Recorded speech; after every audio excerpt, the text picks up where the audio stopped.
नमस्कार मित्रांनो, मी रवींद्र बोरखे छावा 24 या यूट्यूब चॅनलतर्फे उद्योगपती श्री चेतन राऊत यांची मुलाखत मी आज घेत आहे.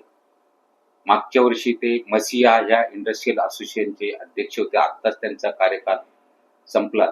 तर मी एक ते चांगले उद्योजक आहे, तरी छावा 24 या यूट्यूब चॅनलतर्फे मी त्यांची मुलाखत घेत आहे. तर आता मी मुलाखतीची सुरुवात करत आहे. चेतन सर, आपण मला थोडक्यात आपली शैक्षणिक पार्श्वभूमी आणि कौटुंबिक पार्श्वभूमी सांगा. नमस्कार, मी चेतन राऊत आणि माझं शिक्षण जे आहे 10वी पर्यंत saint Francis de Sales high school Jalna road Aurangabad इथे झालं. त्यानंतर 11वी आणि 12वी हे देवगिरी कॉलेजमध्ये झालेलं आहे. इंजिनिअरिंग माझं जवाहरलाल नेहरू इंजिनिअरिंग कॉलेज औरंगाबाद यामध्ये मी बी प्रोडक्शन मध्ये इंजिनिअरिंग केलंय. त्यानंतर मी MBA मार्केटिंग हे मराठवाडा विद्यापीठातनं केलंय. 1991 साली मी MBA झालो. 89 साली मी BE झालो. ओके. जसं तुम्ही राजमुद्रा प्रकाशन प्रायव्हेट लिमिटेड ही जी तुमची कंपनी आहे, हो. ह्या इंडस्ट्रीकडे तुम्ही कसा वळाला? मी म्हणजे इंजिनिअरिंग करत असताना पुस्तकं तर वाचत होतो, पण असं कधीही डोक्यामध्ये आलं नाही की पुस्तक कसं बनलं असेल. ओके. पण मी ज्यावेळेस इंजिनिअरिंग पूर्ण केलं, MBA पूर्ण केलं आणि माझं कॅम्पसमध्ये सिलेक्शन झालं होतं 5-6 नामांकित औरंगाबादच्या कंपन्यांमध्ये. पण माझ्या मनाची जी एक माझं कॉन्शियस नेहमी मला हेच सांगायचं की नाही, मला नोकरी नाही करायची, माझं स्वतःचं युनिट असलं पाहिजे. आणि ही इच्छा मी माझ्या वडिलांजवळ मी बोलून दाखवली. तर ते म्हणे, तू काय तुझ्याकडे प्रोडक्ट काय युनिट टाकायचंय तुला, कसलं? तर मी म्हटलं, मी स्वतःच करायची माझी इच्छा आहे. माझ्या समोर डोळ्यात आता कुठल्याही प्रकारचं प्रोडक्ट वगैरे नाही. मग वडिलांनीच मला सजेस्ट केलं की मग आपण ऑफसेट प्रिंटिंग मध्ये का नाही जाऊ. ओके. आणि वडिलांनी दाखवलेलं म्हणजे मार्ग किंवा स्वप्न, त्यामुळे मी प्रिंटिंग मध्ये वळालो.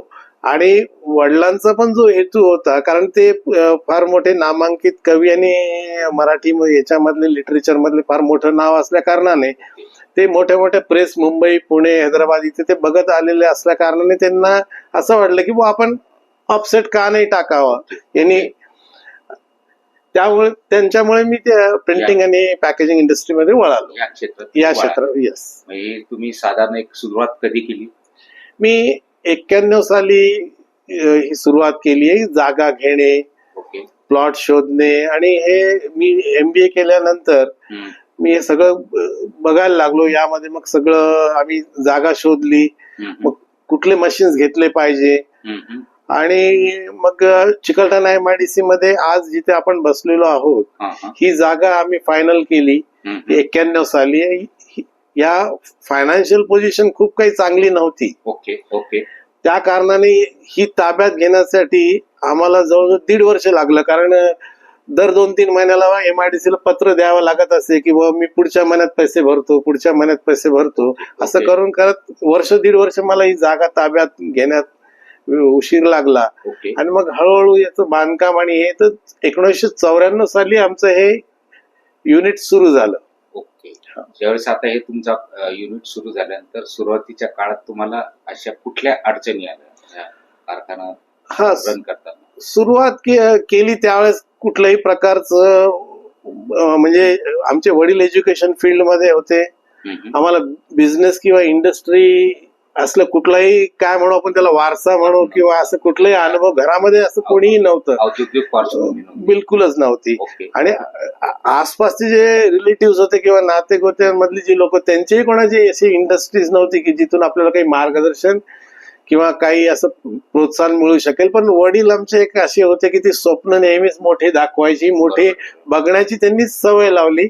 अदरवाईज एवढं मोठी इंडस्ट्री त्यावेळेस उभं करणं, परिस्थिती फायनान्शियली नसताना, ही त्यांनी दिलेली देण आहे ज्यामुळे आम्ही इथपर्यंत पोहोचू शकलो. ओके. आता तुम्ही ज्यावेळेस इंडस्ट्री चालू केली त्यावेळेस असणाऱ्या मशिनरी आणि नंतर तुम्ही त्याला फार अपडेट केला, मॉडिफाय. हा काळ तुम्ही कधी त्याला मॉडिफाईड केलं? आता ज्यावेळेस आम्ही हे राजमुद्रा सुरू केलं तर मी 91 ला माझं पोस्ट ग्रॅज्युएशन झालेलं होतं. आणि माझ्याहून जे मोठे भाऊ आहेत नितीन, यांचं डिप्लोमा इन मेकॅनिकल इंजिनिअरिंग होतं. मग घरामध्ये मी 3 नंबरचा भाऊ मी होतो. सगळ्यात मोठा आहे तो CTR मध्ये मार्केटिंग मॅनेजर म्हणून लागलेला होता त्या काळामध्ये. पण मधला आणि त्याचं BSc MBA झालेलं होतं मोठ्या भावाचं. मधल्या भावाचं डिप्लोमा इन मेकॅनिकल इंजिनिअरिंग झालेलं होतं. मग वडिलांनी ज्यावेळेस सांगितलं की आपण ऑफसेट प्रिंटिंग या क्षेत्रामध्ये वळणार आहोत किंवा यामध्ये आपण जाऊ, आम्ही सर्वांनी ठरवलं.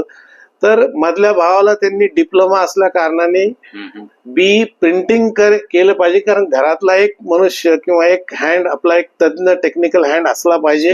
म्हणून त्यांनी 91 साली त्यांना BE करायला पाठवलं. आणि आमचा एक टेक्निकल हँड घरामधलाच नितीन म्हणून तो आमच्या सोबत इथे होता. प्रिंटिंग मध्ये त्यांनी स्पेशलायझेशन त्या फील्ड मध्ये नॉलेज घेऊन तुमच्या बरोबर सोबतीला. आता ज्यावेळेस तुम्ही हे करता करता मशियाची जी जबाबदारी घेतली, मशियाचे अध्यक्ष झाले, तुमचा अनुभव कसा राहील 1 वर्षाचा? घरामध्ये सामाजिक चळवळीमध्ये काम केलं पाहिजे, काहीतरी समाजाला देणं लागतंय. वडिलांपासूनच आम्ही शिकलो, कारण त्यांचं सगळं आयुष्य एक म्हणजे सामाजिक चळवळीमध्येच गेलं. म्हणून पण आम्ही इंडस्ट्रीमध्ये मी आलेला असल्यामुळे मला कधी असं जास्त वेळ मिळायचा नाही. पण मसिया हा इंडस्ट्रीयलच प्लॅटफॉर्म असल्या कारणाने मी तिकडे आकर्षित झालो. आणि 2012-13 पासून मी मसियाशी अटॅच झालो. आणि मग नंतर सेक्रेटरी, व्हाईस प्रेसिडेंट आणि मग मागच्या वर्षी अध्यक्ष.